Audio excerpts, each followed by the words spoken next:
আমি গায়ত্রী। আমি আপনাদের কাছে আবার নিয়ে এসেছি মটন রান্না।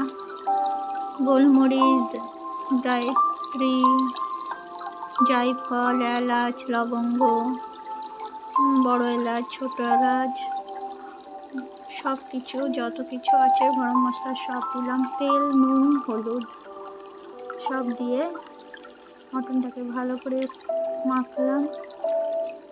খুব ভালো করে মাখতে হবে। 4টে আলু দিলাম। আলুগুলো একটু ছোট হয়ে গেছে, একটু বড় হলে হতো। এবার একটু এটা চিকেন মশলা, চিকেন মশলা, মটন মশলা, যে মশলাই হোক, তো মশলা ধনে জিরে না দিয়ে এই মশলাটা দিলে মশলার ভিতরে সবই থাকে।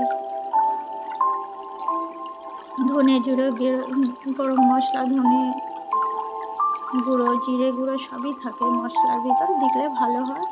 আর একটু দই দিলাম, 2 চামচ দই দিলাম। ভালো করে মটনটাকে এই দিয়ে খুব সুন্দর করে মেখে রাখলাম। 1-2 ঘন্টা রাখাটাই যথেষ্ট।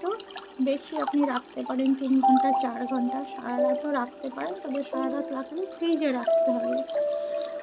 আর এমনি রাখলে শীতের সময় 2-3 ঘন্টা কোনো ব্যাপার না, 3 ঘন্টা 4 ঘন্টাও রাখতে পারেন।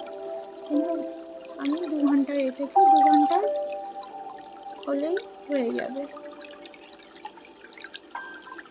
এটা খুব ভালো করে মাখা হচ্ছে, মেখে রেখে দিয়েছি। এরপরে যতটুকু তেল দিয়ে আমি মাংস মেখেছি সে ততটুকু তেল প্রেশার কুকারে দিলাম। প্রেশার কুকারে করছি কারণ প্রেশার কুকারটা কড়াইয়ের মতনই, বেশ অনেকটা জায়গা আছে খোলামেলা, ওই জন্য আমি পুরো পেঁয়াজ, রসুন, আদা সব একসঙ্গে দিয়ে দিলাম।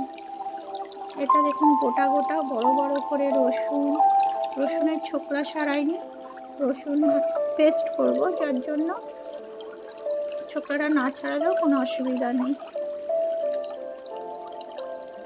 রসুনের ছোকলাতেও অনেক উপকার আছে, ওটা একই জিনিস, রসুনের উপরের ছোকলা। পেঁয়াজটার ছোকলাটা ভালো না দেখতে বলে ছুলে ফেলে দিতে হয়, না পেঁয়াজের ছোকলাটা যদি পরিষ্কার থাকতো পেঁয়াজের ছোকলাও খাওয়া যেত। পেঁয়াজের ছোকলাটা একটু নোংরা হয়, তাই ফেলে দিই আমরা। এবার একটু হলুদ দিলাম। রসুনটা পরিষ্কার পরিচ্ছন্ন, ওই ছোকলা কিন্তু এমনি খাওয়া যাবে না, এটা আমি পেস্ট করবো বলে ছোকলাটাকে দিয়ে দিয়েছি। জলদিও হয়ে যায়। এবার গোটা গোটা কতগুলো গোলমরিচ দিলাম।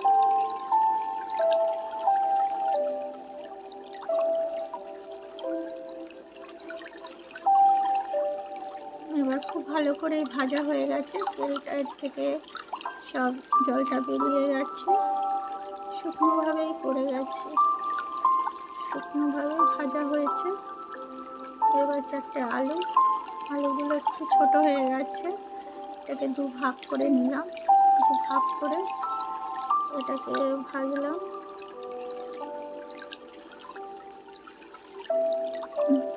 যারা যারা দেখছেন, শুনছেন, শিখছেন, সকলকে অসংখ্য ধন্যবাদ। আপনারা দেখতে থাকুন, শিখতে থাকুন, ভালো ভালো কমেন্ট করুন, আমার খুব ভালো লাগবে। এবার একটু মিক্সচার মেশিনে সব মশলাগুলো নিয়েছি, এটা আমি একবার পেস্ট করে নেব। পেঁয়াজ, রসুন, আদা খুব ভালো করে ভাজা হয়ে গেছে। এটা পেস্ট করে নিয়ে তারপরে একটু শুকনো তো একটু তেলে ভেজেছি, যেহেতু একটু শুকিয়ে গেছে, ওর জন্য এটার ভিতরে একটা গোটা টমেটো দিয়ে দেব। আগে একবার পেস্ট করে নিই, একটা টমেটো দেব, যেটা জল দেব না, জলের বদলে টমেটো দিয়ে পেস্ট করব। টমেটোটা না ভাজলেও হবে।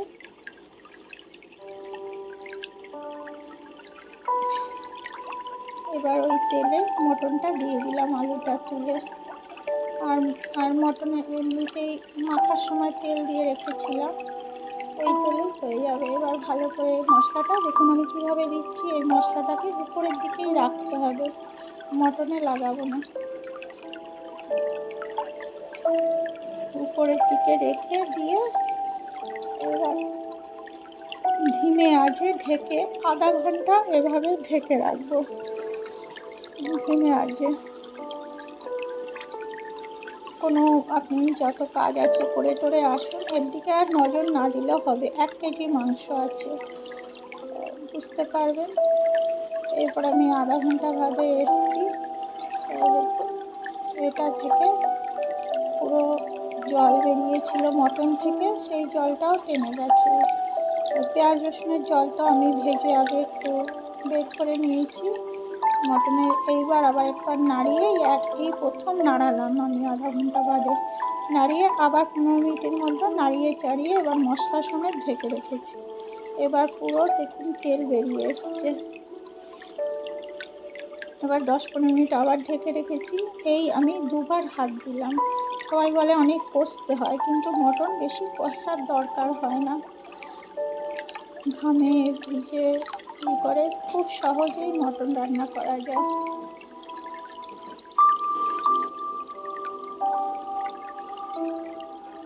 অনেক রকমের পদ্ধতি আছে মটন করার। পেঁয়াজ রসুন ভেজে তার মধ্যেও করে, আমি এইভাবে করলাম। আপনারা দেখুন কেমন হয়েছে, যে তেলটা পুরো বেরিয়ে এসছে, একদম পুরো হয়ে গেছে। এবার জল দিয়ে দিচ্ছি, ঠিক যতটুকু মটন ঠিক সেই লেভেলেই জল দেবেন, বেশি দেবেন না, সেই লেভেলে জল দেবেন। মটন যতটুকু জলও ততটা। আগে বলে দিলাম, 2টো বড় বড় পেঁয়াজ দিয়েছি, 1টা গোটা রসুন দিয়েছিলাম, তা বলতে ভুলে গেছি। আর আদা দিয়েছি পরিমাণ মতো। আবার এবার রেখে 6টা সিটি মারতে হবে। 6টা সিটি মারলে পরে পুরো মটনটা কমপ্লিট হয়ে যাবে। এবার নিজে থেকেই যখন বাষ্পটা বেরিয়ে যাবে তখন মটনটা রেডি হয়ে গেল পুরো। একটু গরম মশলা আগে দিয়ে আর একটু কস্তুরি মেথি আমি দিতে ভুলে গেছি, আপনাদের বলছি। একটু কস্তুরি মেথি দিয়ে আর 5 মিনিট জ্বালিয়ে নেবেন, একদম পুরো তৈরি। আর গোটা গোটা মটন, ভেতর পুরো সেদ্ধ হয়ে গেছে, দারুণ খেতে। দেখলেই দেখুন লোভনীয়। আপনারা খান, আমিও খাই। সকলকে পরিবেশন করলাম। সকলে ভালো থাকবেন, সুস্থ থাকবেন। এবার রাখছি তাহলে। Thank you.